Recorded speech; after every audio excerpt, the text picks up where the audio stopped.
हो गया है। चलो अगर समझाते समय इधर से कोई देगा पिटाएगा, बाद में लिखना। हम लोग पढ़ रहे हैं विद्युत धारा का चुंबकीय प्रभाव। इसके पहले वाला क्लास कर लिए हैं, तो उसके पहले वाला क्लास जो किया होगा उसको समझ में आएगा। इसको भी हम पूरा समझाने का प्रयास करेंगे। अभी हम लिखे परिनालिका। मेरे हिसाब से आप लोग पहले बार सुन रहे हैं, परिनालिका पहले बार सुन रहे हैं इंग्लिश में। अच्छा पहले सुना है, ठीक है जी। इसको बोलते हैं सोलेनॉइड बोलते हैं। क्या बोलते हैं? इससे कोई लेना देना नहीं है। परिनालिका मतलब परिनालिका होता है। अब परिनालिका हम लोग पढ़ रहे हैं विद्युत धारा के चुंबकीय प्रभाव के चैप्टर में। तब पहले क्या लिखा है इसको बता देते हैं, अपने हिसाब से समझाएंगे। जब किसी चालक पदार्थ के ऊपर चालक तार की कुंडली लपेट दी जाती है तो ऐसी व्यवस्था परिनालिका कहलाती है। नहीं समझ में आया क्योंकि किताब में है, अगर सब कुछ किताब में समझ में आ जाता तो लड़का सब क्लास करता, ऑनलाइन चाहे ऑफलाइन, कोचिंग नहीं ना करता। तो मान लीजिए किसको ये हम परिनालिका बना लेते, हमको समझ में मतलब समय मिलता। तो ये मान लीजिए अपराध जब किसी चालक पदार्थ के ऊपर, यहाँ पे हम चालक पदार्थ के ऊपर कह रहे हैं, यहाँ पे हमको गलत लग रहा है कि लिखे हैं, हमको चालक पदार्थ नहीं लिखना चाहिए यहाँ पे, और चालक लिखना चाहिए। क्या लिखना चाहिए? जोर से बोलो।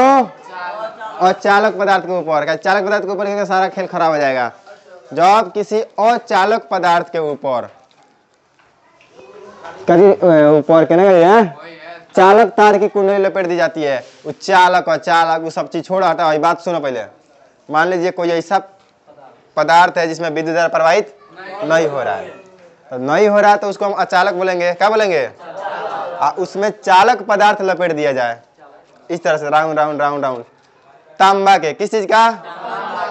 तो जब लपेट देंगे ना उसको बोलेंगे परिनालिका। क्या बोलेंगे? फिर से समझो, पदार्थ अचालक होना चाहिए, इसमें विद्युत धारा नहीं आना चाहिए। जैसे तू लोग देखा है रेडियो किट में जो होता है, एक काला कलर का रहता है, उस पर तांबा का तार लपटा रहता है, देखा है? वही परिनालिका है। क्या है?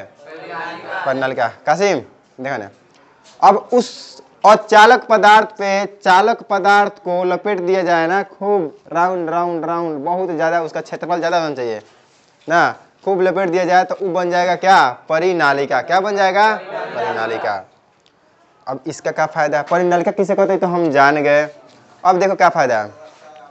हम लोग अभी पढ़े हैं कि विद्युत धारा प्रवाहित करने पर चालक पदार्थ चुंबक का काम करता है।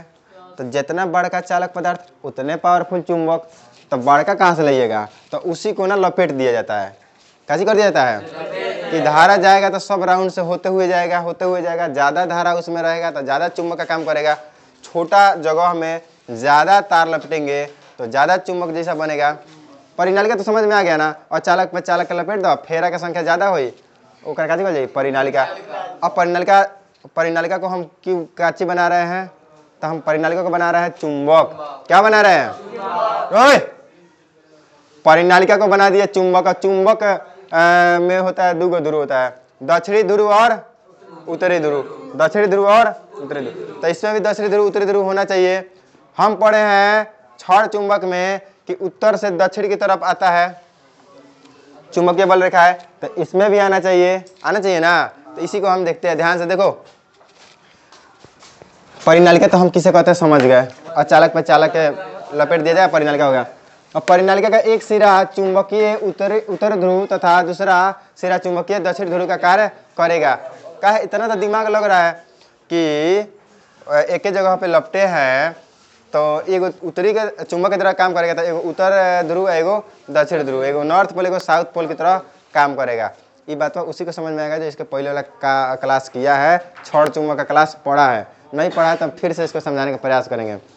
ये जो है ये काला कलर से बनाया, ये मान लीजिए कोई अचालक पदार्थ है, शीशा का मान लो, कोयला का मान लो, किसी चीज़ का मान लो। तो इस पर हम एक तार लपटे हैं, मान लो तांबा का है। किस चीज़ का है?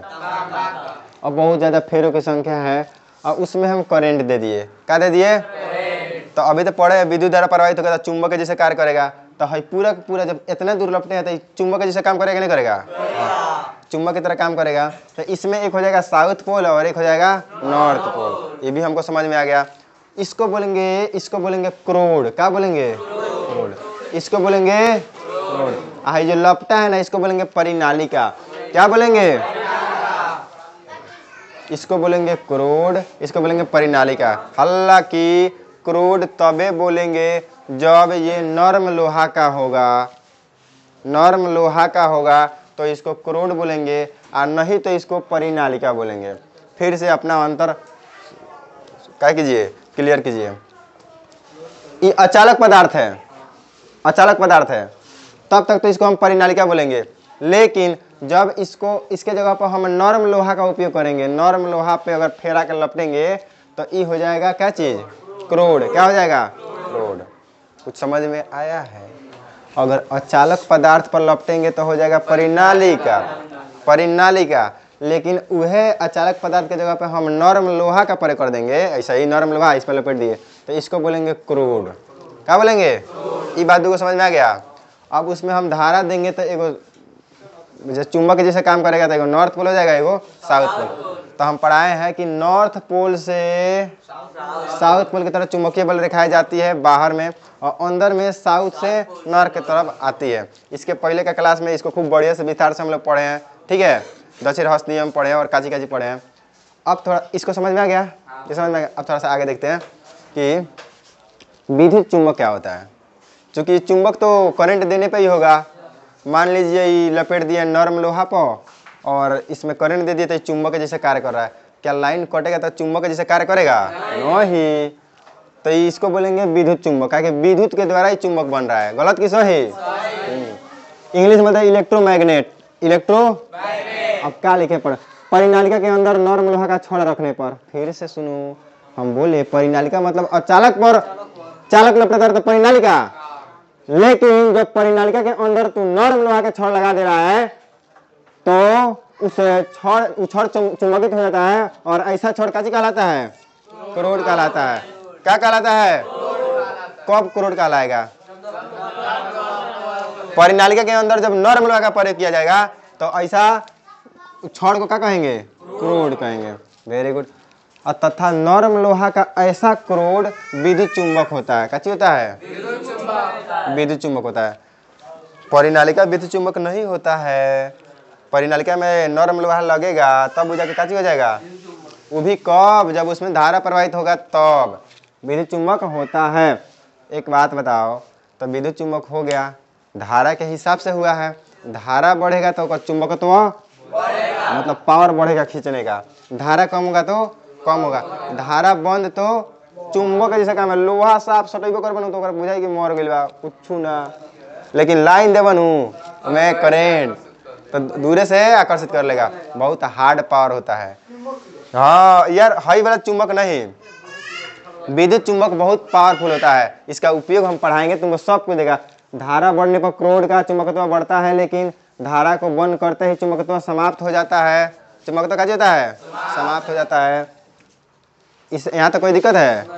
अतः विद्युत अस्थायी चुंबक होगा कि अस्थायी चुंबक होगा? अस्थायी ना है। जब तक बात तब तक खूब खुशी, वाह भाई, और जब नहीं खे तो खत्म, कुछ ना पूछबो ना करी।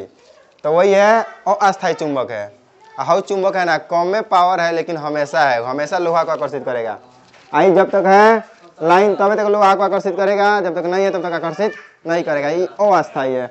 विद्युत चुंबक अस्थायी चुंबक होता है। अस्थायी चुंबक के स्थान पर, माने अस्थायी चुंबक के नरम लोहा के स्थान पर इस्पात का प्रयोग होता है। गलती लिख दी है कहा जी? अस्थायी चुंबक अगर बनाना है ना तो नरम लोहा का जब आप किसका उपयोग कीजिएगा? इस्पात का। किसका? तो वो अस्थायी चुंबक हो जाएगा। अस्थायी चुंबक कैसे पढ़ना है हमको आगे के टॉपिक में पढ़ाना है। अभी विद्युत चुंबक पर हम फोकस करेंगे। इतना समझिए कि अस्थायी चुंबक में इस्पात का प्रयोग होता है और अस्थायी चुंबक में नरम लोहा का प्रयोग होता है। समझना था? अगर ध्यान से सुनेगा, तुम्हारा आँख कान अगर यहाँ पे है ना तो तुमको ज़्यादा घर पे मेहनत करने की जरूरत नहीं है, ठीक है। अस्थायी चुंबक में किसका प्रयोग होता है? अस्थायी चुंबक में नरम लोहा का। Very good. और परिनालिका में तो कौन कुचालक के, कौन अचालक कुचालक कुछ कह सकता है। अब देखिए इसका उपयोग क्या होता है। इसका उपयोग होता है जी लोहे के भारी टुकड़े को उठाने में किया जाता है।